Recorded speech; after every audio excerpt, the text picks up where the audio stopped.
Nobody likes to feel like they're being manipulated. It's that unpleasant twist in your stomach when you realize that someone is trying to control you, not for your benefit, but entirely for theirs. Today, we're going to uncover the truth about dealing with manipulative people, particularly narcissists, who excel in the art of control and deception. In the world of Stoicism, we learn to detach from our emotions to see the situation for what it really is, a test of our endurance and wisdom. This episode isn't just about understanding the dark tactics of narcissism. It's about empowering you with the knowledge to reclaim your peace and autonomy. We're diving deep into strategies that not only help you recognize these tactics, but also teach you how to turn the tables on those who think they can tamper with your mind. So, let's arm ourselves with the wisdom of the Stoics and prepare to take control back from the manipulators in our lives. 1. Ignoring them. It's a bit of a paradox, isn't it? The less attention you give to those who crave it the most, especially narcissists, the more power you gain over the situation. Stoicism teaches us the virtue of indifference when facing things outside our control, including the behaviors of others. By choosing to ignore a narcissist, you're not just taking a passive stance, you're actively deciding where to allocate your energy. This choice aligns perfectly with the Stoic principle of focusing solely on what's in our power, our actions, responses, and where we direct our attention. Now, let's break down what ignoring a narcissist really entails. It's not about giving them the silent treatment or being overtly dismissive. Instead, it's about withholding the kind of attention they thrive on.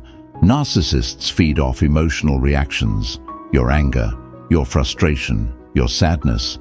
When you deny them these reactions, it's like cutting off their supply line. You keep your emotional responses measured and your interactions brief, functional, and devoid of the personal engagement they seek. Think of it as practicing the Stoic exercise of objectivity. You interact with them as if you were a scientist observing an experiment without any personal attachment to the outcome. This detachment is powerful because it shifts the dynamic and forces the narcissist to face the vacuum of their own neediness. Without your reactions to sustain their ego, they begin to lose their footing, making their attempts to control you less effective. Moreover, ignoring a narcissist aligns with another Stoic practice, the reserve clause. This mental tool involves approaching every action with the understanding that you will carry it out fate permitting. In this context, it means engaging with a narcissist only when absolutely necessary, and always with the awareness that any attempt to change or influence them is outside your control. You maintain your peace by accepting that you can manage only your actions and reactions, not theirs. But here's an interesting twist. When you start ignoring a narcissist's attempts to engage you emotionally, you might notice a temporary increase in their efforts. They might escalate their behaviors, trying new tactics to get a rise out of you, anything to regain their lost sense of control. This is where your Stoic resilience is tested. You may feel tempted to react, to defend yourself, or to set them straight. It's natural, but remember, every time you engage, you feed the cycle. The key here is consistency. Your consistent indifference can be disorienting and incredibly frustrating for them. As Marcus Aurelius reminds us, you have power over your mind, not outside events. Realize this, and you will find strength. By applying this wisdom, you not only protect your emotional well-being, but also become a less appealing target for their manipulations. In practical terms, this means setting and enforcing strict boundaries about what behaviors you will and will not respond to. For instance, if a conversation turns manipulative or derogatory, you disengage. This isn't running away from the problem. It's choosing not to entangle your peace of mind with someone else's chaos.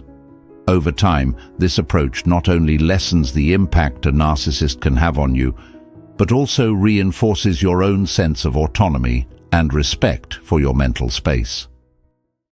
2. Setting boundaries. Boundaries might just be the unsung heroes in our lives, particularly when dealing with personalities that thrive on control, like narcissists. In Stoicism, the emphasis is often on internal boundaries, setting limits with our responses and emotions. However, when interacting with a narcissist, external boundaries become just as crucial. It's about knowing where you end and they begin, defining what is acceptable in your interactions, and more importantly, what isn't. When you establish clear boundaries, you're essentially teaching others how to treat you. This isn't just about saying no or keeping someone at arm's length. It's about defining your personal space, both emotionally and physically, and deciding what you will allow into that space. For narcissists, who often see others as extensions of themselves rather than separate individuals with distinct needs, this can be incredibly disorienting, and that's exactly why it's effective. Let's consider the Stoic idea of focusing only on what we can control. You can't control a narcissist's actions, but you can control how you respond and what you accept. Setting boundaries is a proactive approach to managing your interactions. For instance, if a narcissist begins to raise their voice or use manipulative tactics, having a boundary might mean you calmly state that you will continue the conversation once they can speak respectfully, or perhaps not at all if respect isn't possible. This practice of setting boundaries is not just about protecting yourself, it's about preserving your dignity in the face of disrespect. Seneca, a Stoic philosopher, once said, "We suffer more often in imagination than in reality." In the context of dealing with narcissists, this can mean we fear the conflict that setting boundaries may bring more than the actual outcome of setting them. But once those boundaries are in place, they serve as a fortress, protecting your mental well-being. Implementing these boundaries consistently is where the challenge often lies. Narcissists are known for testing limits, repeatedly pushing to see if they can coax you into bending your own rules. This is your chance to practice another Stoic principle, perseverance. Every time you reinforce your boundaries, you strengthen your resolve and reinforce your self-respect. This doesn't mean being rigid or inflexible. It's about being firm and clear in your convictions. An essential part of setting boundaries is also knowing when to enforce them. It's one thing to tell someone what your boundaries are. It's another to act on breaches of those boundaries. Let's say a narcissist tries to guilt you into doing something you're uncomfortable with. Enforcing your boundary might involve reminding them of your stance, disengaging from the situation, or even seeking external support if the breach is severe. This enforcement tells the narcissist that your boundaries are not just words, they are non-negotiable lines that must be respected. Setting boundaries with a narcissist, or anyone really, is a profound act of self-care. It's not about control or power over another. It's about asserting your right to control your own space and interactions. As Marcus Aurelius puts it, if you are distressed by anything external, the pain is not due to the thing itself, but to your estimate of it, and this you have the power to revoke at any moment. By setting and maintaining boundaries, you reclaim this power, shaping your environment in a way that allows you to live in accordance with your values and peace of mind. 3. Withholding validation. In the dance of interpersonal relationships, the currency of validation can often be the most potent. Everyone likes to feel appreciated and valued, but when you're dealing with a narcissist, the dynamics of validation take on a whole new level of complexity. Narcissists don't just enjoy validation, they seem to need it to fuel their sense of self-worth. But here's a little secret from the Stoic toolkit. When you choose to withhold this validation, you're not being cruel. You're practicing a form of emotional economy, spending your energy wisely and protecting your own resources. Think about it this way. If a narcissist's ego is a fire, every compliment you give or acknowledgement you offer is like adding a log to that blaze. What happens if you simply stop contributing to the fire? Without your fuel, it starts to die down. This isn't about punishment or spite. It's about not allowing someone else's needs to dictate your actions, especially when they're manipulative. Stoicism teaches us the value of detachment and emotional independence. By withholding validation, you're not just distancing yourself from their manipulative tactics, you're also fostering your own emotional autonomy. This approach doesn't mean you become cold or unkind.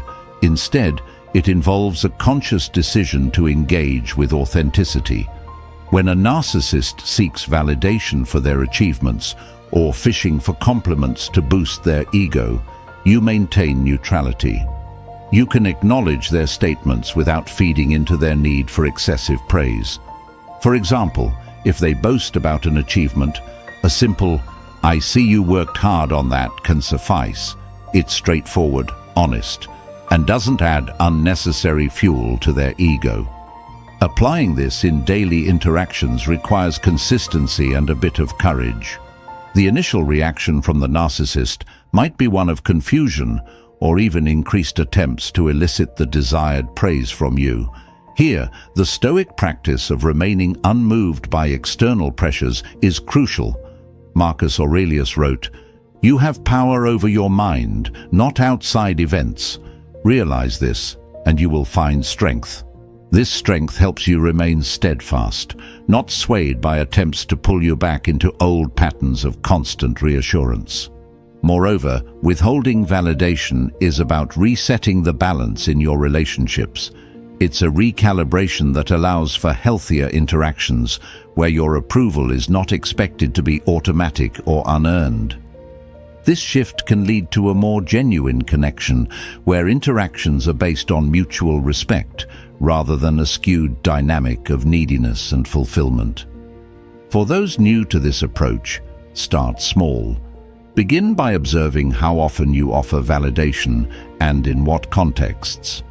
Are there moments when you feel compelled to compliment because it feels expected, even if it's not sincere? Gradually, work on reducing these instances, focusing on being genuine in your interactions. Remember, the goal isn't to deprive someone of kindness, but to stop participating in a dynamic that is unbalanced and unhealthy. In practice, withholding validation teaches you and the narcissist a valuable lesson about the nature of self-worth and respect. It shows them that their value should not be dependent on others' constant approval, and it teaches you that your worth is not tied to how much you bolster someone else's ego. This mutual understanding can lead to deeper, more meaningful relationships founded on respect rather than validation seeking. 4.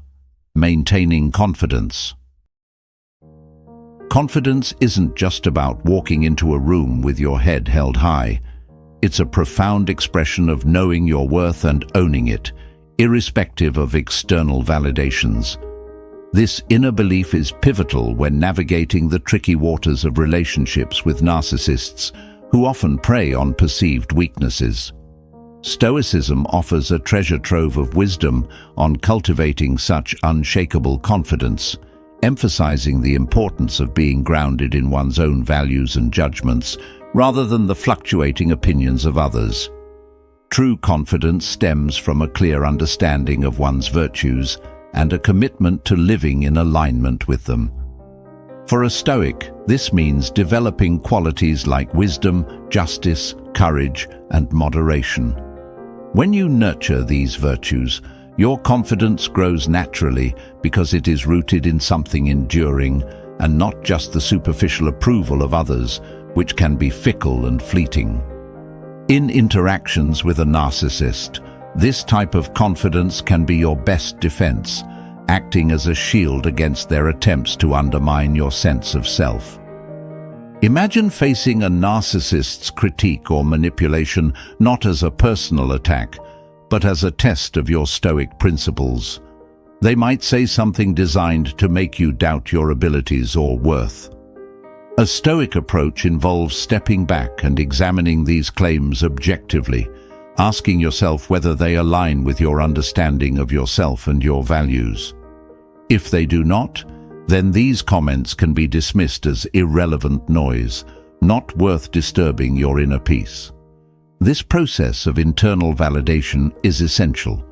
When you depend on external sources for your self-esteem, whether it's praise from others or material success, you give away your power. But when your confidence is anchored in your own assessments and the quality of your character, it becomes impervious to the whims of those around you, including narcissists. They thrive on your uncertainty and self-doubt because it makes you more susceptible to their influence and control.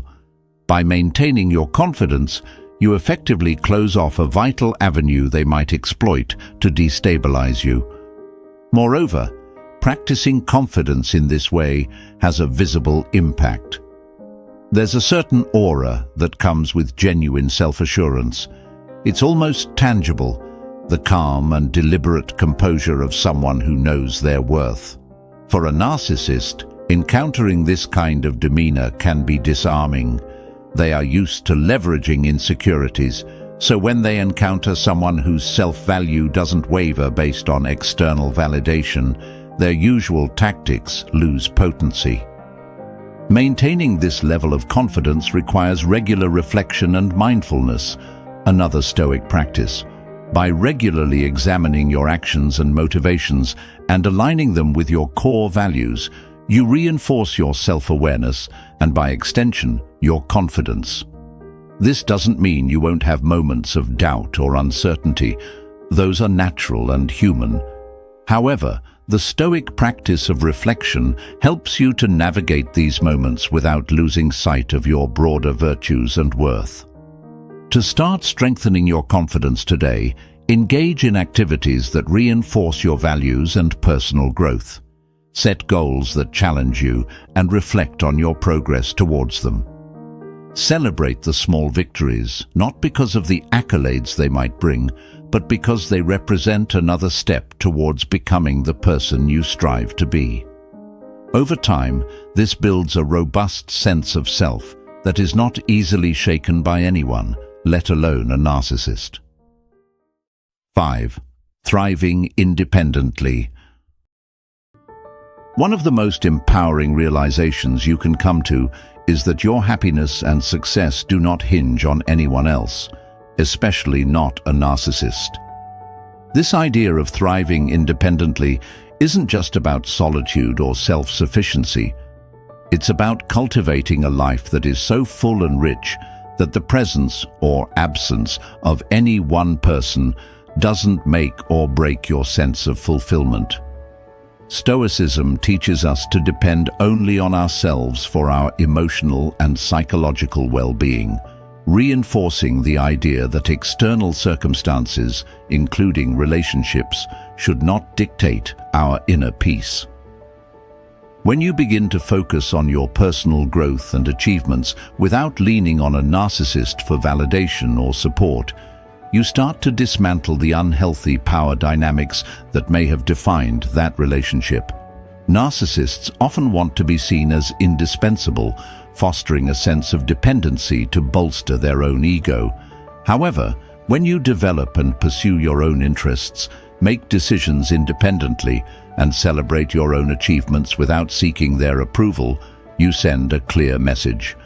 I am capable, content, and complete on my own. This isn't about isolating yourself or rejecting the need for companionship. Rather, it's about establishing a foundation where your relationships are additions to your life, not the cornerstone of your identity or happiness. This shift is significant because it challenges the narcissist's perceived control and importance in your life. By investing in yourself, whether through education, hobbies, career advancements, or personal wellness, you reinforce your autonomy and diminish their influence. Imagine building a life likened to a fortress, not to keep others out, but to keep yourself grounded in what truly matters. Each brick represents a personal victory, a moment of self-discovery, or a milestone in your journey. The stronger and more robust this fortress, the less impact a narcissist can have on your walls. Stoicism helps fortify these walls by emphasizing the importance of self-reliance and personal virtue. It teaches you that the ultimate control over your feelings and reactions comes from within, not from the external validations or manipulations of others. Moreover, thriving independently involves cultivating a mindset that embraces challenges as opportunities for growth. Stoic philosophy encourages us to view obstacles as tests of our character and resilience. Each challenge you overcome on your own not only builds your confidence, but also lessens the emotional grip a narcissist might have on you. You begin to see yourself as a capable and strong individual, not as a victim of someone else's whims. To truly thrive, start by setting goals that reflect your values and aspirations, not those imposed by others. Celebrate your progress and learn from setbacks without tying your self-esteem to the outcomes. Engage with communities that support and uplift you, and prioritize connections that foster mutual respect and genuine interaction. Each of these steps enhances your sense of self and reinforces your independence. Thriving independently also means being able to enjoy solitude. It's about finding joy and contentment in your own company, recognizing that being alone does not mean being lonely. This realization is incredibly empowering in the context of dealing with a narcissist, because it breaks the myth that you need their presence to feel complete or valued. 6. Staying calm in the storm. Navigating the turbulent waters that narcissists often create around them can feel like being constantly caught in a storm. The key to not just surviving but thriving in such conditions. Staying calm, something easier said than done, right? But here's where the ancient wisdom of Stoicism can be your anchor. The Stoics teach us the art of equanimity, the ability to remain peaceful and composed, regardless of the chaos swirling around you. By mastering this art, you can turn what seems like a disruptive force into a test of your resilience and growth. Staying calm in the face of a narcissist storm isn't about suppressing your emotions or pretending that the provocations don't affect you. Instead, it's about recognizing these attempts for what they are: strategies designed to unseat your balance and assert control. Stoicism provides a powerful framework here, emphasizing control over one's reactions rather than the situation itself. When you respond with calmness, you retain your power and deny the narcissist the emotional response they seek. Consider the image of a deep-rooted tree standing firm amidst a howling wind. The tree bends and sways, but does not break because its strength lies not in rigidity, but in its groundedness and flexibility. Similarly, when you stay calm, you become like that tree, flexible yet unbreakable, allowing the winds of narcissistic chaos to pass without uprooting your sense of self. This involves observing the situation with detachment, acknowledging your emotions without letting them dictate your actions, and choosing a response that aligns with your values and integrity. This process begins with self-awareness. By understanding your triggers and acknowledging your emotional responses, you can start to see the patterns in how a narcissist tries to engage you. This insight allows you to prepare and decide in advance how you will respond, or if you will respond at all. For example, if you know that a certain type of comment or behavior is designed to provoke anger or anxiety, you can mentally rehearse maintaining your composure and not allowing those words to penetrate your calm exterior. Another Stoic practice that can help here is the principle of amor fati, a love of fate. This doesn't mean you have to enjoy the negativity being directed at you, but rather that you accept it as part of your current experience that can be used for your growth. Viewing challenges as necessary parts of your life's narrative changes the nature of the experience. Instead of an attack, it becomes an opportunity to practice your ability to remain tranquil and composed. Moreover, staying calm also involves physical composure. Deep breathing, mindfulness, and grounding exercises can help maintain a calm demeanor. These techniques not only keep you physically relaxed, but also reinforce your mental commitment to not getting drawn into the drama. They remind you in real time that you have control over your body and your reactions, a fundamental tenet of Stoic philosophy. Finally, practicing calmness is a continual process of engagement with your inner self. It requires you to regularly reflect on your responses, learn from each interaction, and gradually build up your emotional resilience. Each successful instance of maintaining calm not only diffuses the immediate situation, but also builds your confidence in your ability to handle future storms.